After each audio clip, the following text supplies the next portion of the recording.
Have you ever felt as if everything around you was functioning as usual, but something inside you was broken? As if the world were continuing its daily dance, but you were observing it from the outside, with a perspective that no longer fit the choreography. If you've experienced this, it wasn't a coincidence. You're being called. This isn't just any video. It's a mysterious message addressed to those who can no longer pretend, to those who feel separated from the noise of the world by an invisible but undeniable force. Today we're talking about a symptom so profound, so intimate, and so powerful that only the select few experience it. We're not talking about common signs like seeing repeating numbers or lucid dreams. This sign is much more subtle and devastating. It appears in the midst of everyday life, at times when no one would expect a revelation. Maybe while washing dishes, maybe while driving. Suddenly, a thought comes to you that doesn't seem to be yours, but it changes everything. This no longer suits me. It's neither sadness nor confusion. It's clarity. It is a radical separation from a life that can no longer sustain the light that is burgeoning within you. It is the spirit revealing itself against an existence not designed by your soul. It is the beginning of an irreversible transformation. On this journey, we explore the symptom that marks the awakening of the most powerful chosen one. We will see how this sign manifests, why it is so rare and profound, and how to recognize it not just as a crisis, but as a divine consecration. For when the superficial crumbles, it is because the sacred emerges. This video leads you down a hidden path that crosses those who can no longer maintain appearances, who feel an inexplicable urge to distance themselves from the noise, the masks, the world, not to escape, but to return to their essence. We talk about inner rupture, alienation from those closest to them, the rejection of the superficial, the dissolution of time, and ultimately, the awakening of a silent but burning mission that allows you to recognize with unshakable certainty that you have not experienced this earth as an ordinary life. And if you are watching this, you may have already suspected it. Throughout history, there have been strange stories all over the world, often whispered in closed circles, of people who, overnight, no longer fit into their own lives. People who woke up one day with a different outlook, as if something invisible had touched their heart and lifted the veil from their eyes. Ancient traditions described these people neither as crazy nor unpredictable. They called them the chosen ones. In the mystery schools of ancient Egypt, they spoke of the moment of awakening, a sudden and unexpected instant in which the initiate sensed that their previous life was a theatrical illusion. The priests of Thoth knew that not everyone was called, and even less that not everyone responded. The chosen one was the one who experienced this inner rupture and decided not to ignore it. The Vedic texts of India, for their part, speak of viveka, the ability for spiritual discernment, not as an intellectual exercise, but as a grace that descends suddenly and triggers a crisis of meaning. The soul can no longer bear the false, the superficial, the mundane. What once seemed sufficient becomes unbearable. Awakening begins with a kind of silent pain, entirely its own. In the early Christian tradition, mystics such as John of the Cross and Saint Teresa of Avila described the dark night of the soul, not as a punishment, but as a necessary purification period for those who were to be transformed by divine light. On this night, with the loss of meaning and the collapse of the ego, God began to recreate the soul from its purest core. But this password, this secret symptom we are dealing with, is older than religion. It is found in shamanic legends in which the chosen youth was not the strongest or wisest, but the one who suffered an inexplicable illness, lost his identity, broke with his surroundings, and returned with a new vision. He was the wounded, the marginalized, the one who spoke with the trees and the ancestors, the one who became the bridge between the worlds. These traditions have one essential point in common. The true spiritual calling doesn't come with applause or the promise of instant peace. It comes as a radical disruption. It comes like a force that tears you from the familiar, dissolving your roles, your masks, your desires. And only those who have the courage not to resist emerge transformed. The signal that marks this awakening is neither a visible miracle nor a loud revelation. It's a murmur, a grid in personal reality, a deep calm that means nothing to the world's eye, but to the soul it means everything. For this mysterious symptom is not an anomaly. It is the voice of the Spirit that says with absolute clarity, "Your time has come. Don't forget who you are. No one is waiting for you. There are no heavenly bells. There are no dancing lights in the sky or words written in fire." In fact, this awakening begins where no one looks, in everyday life. Here, the most secret and powerful symptom of the chosen soul reveals itself. Subtle, barely perceptible, but irreversible. An inner rupture that splits life in two. It doesn't happen during deep meditation on a spiritual retreat or after reading a holy book. Sometimes it happens while washing dishes, checking your phone, or on your way to work. One moment before, everything seems normal. A moment later, everything changes. A thought arises that doesn't seem like his own, but it forces itself upon him with absolute force. That's no longer me. It's not an idea that arises in the mind. It's an energetic discharge that emanates from the spirit. A wave of vibration that reverberates through every cell, shattering everything seemingly stable. Suddenly, the house you've lived in for years feels foreign. The wall that once enclosed you seems far away. The work that once filled your days loses its meaning. And not because something has changed externally, but because something is being born within. This is the first sign of the spiritual awakening of the chosen ones. The moment when the soul begins to reject the reality constructed by the ego, social conditioning, and fear. Is a collapse that we can't see, but that we can feel in every corner of our being. Many fear this sign, and that's entirely natural, because first it disrupts your inner world. What once seemed pleasant becomes unbearable. What was once logically justified no longer makes sense. And yet, there is no pain in this rupture. There is clarity, a strange clarity, as if you finally remembered that you've been wearing a mask for a long time. The most disturbing thing at this stage is that no one around you seems to notice the change. You go about your usual routines, interact, maybe smile. But inside you, everything began to crumble with spiritual grace. It's not a fall. It's a holy collapse. God removes the form so that the original form can emerge. And herein lies the true dilemma of the chosen one. How can one continue a life that is no longer in harmony with one's own soul? This question beats silently in the depths of the heart. There's no quick answer, because there are no instructions.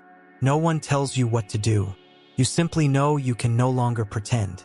As this symptom progresses, you see the artificial in conversations, the forced in relationships, the mechanical in your routine. You can no longer participate in certain dynamics without feeling drained. You no longer tolerate empty words and inner noise. Your sensitivity increases not as a weakness, but as an activated spiritual capacity.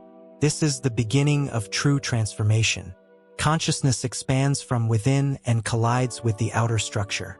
It is the soul warning you that the time of transition, of crucifixion, of the threshold has come. What once gave you identity, titles, relationships, and roles begins to fade away like fire in the wind. They're no longer enough. They no longer represent what awakens within you. And that's precisely what frightens many, because the symptom brings with it no plan. There are no instructions. There is only a quiet certainty. You can't go back. What you feel isn't weakness. It's the echo of the soul breaking free.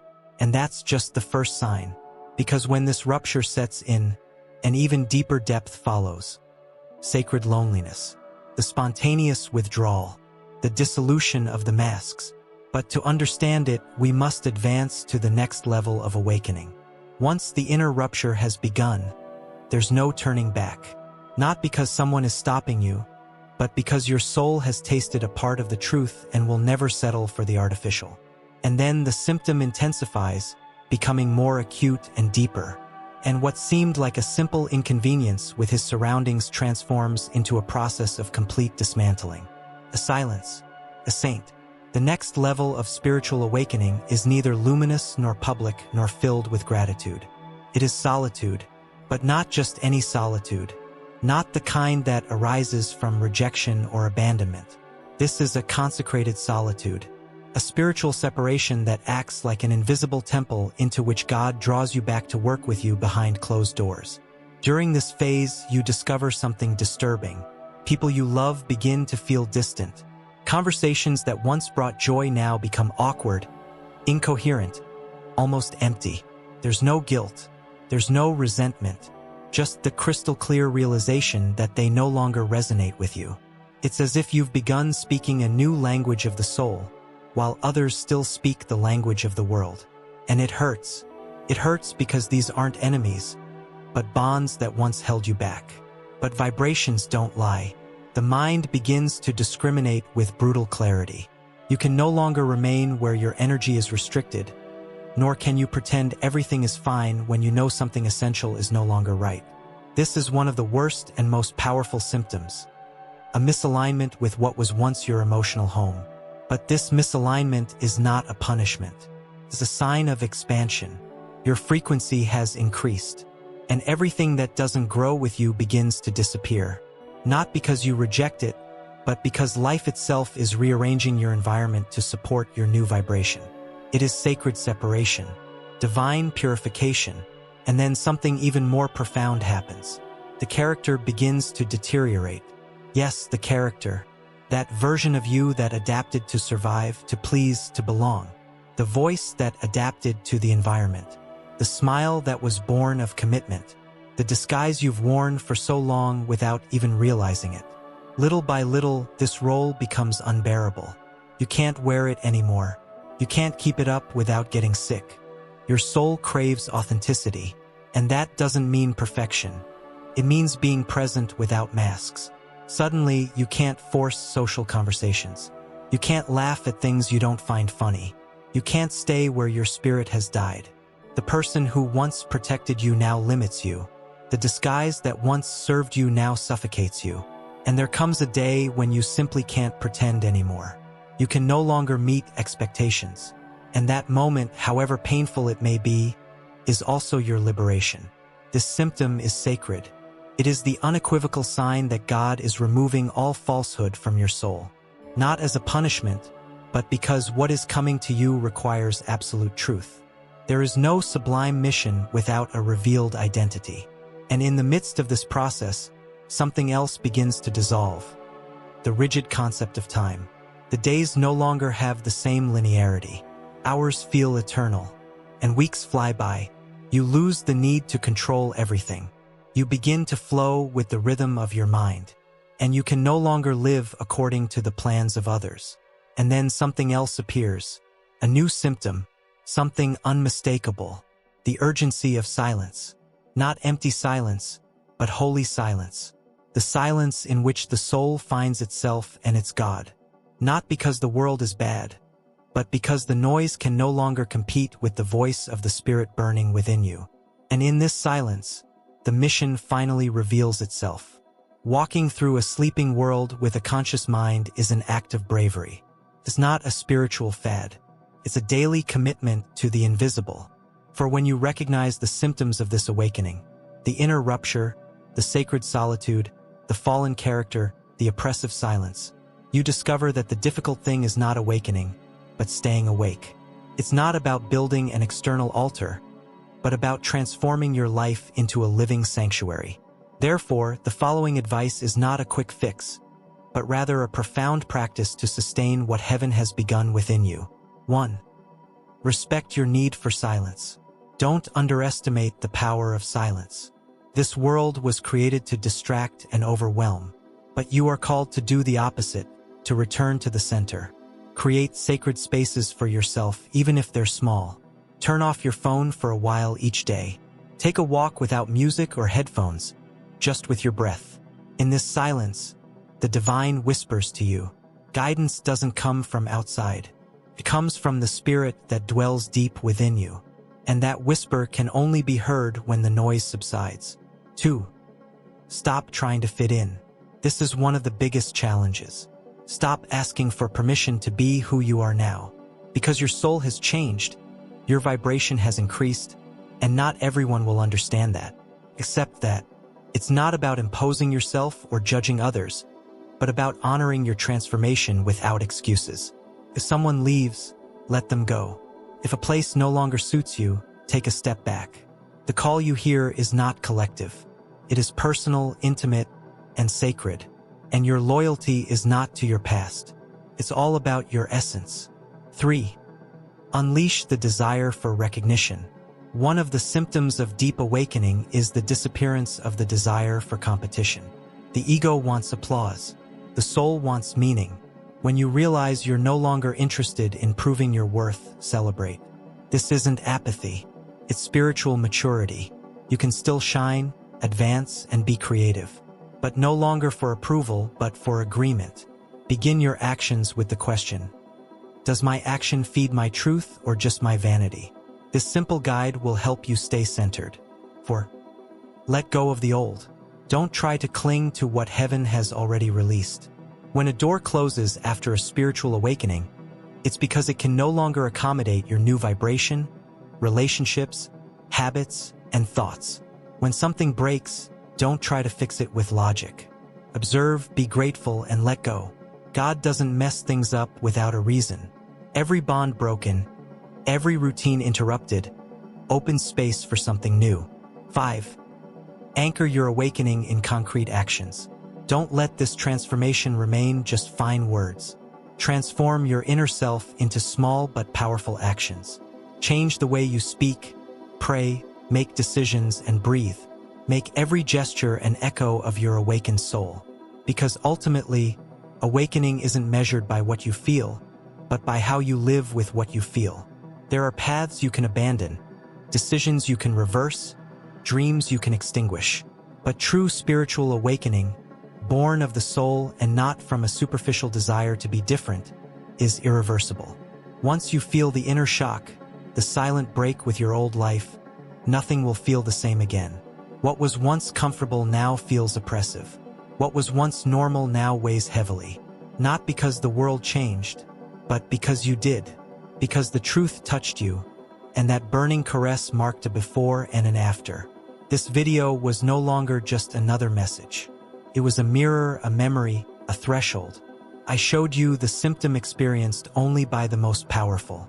The impossibility of continuing to pretend.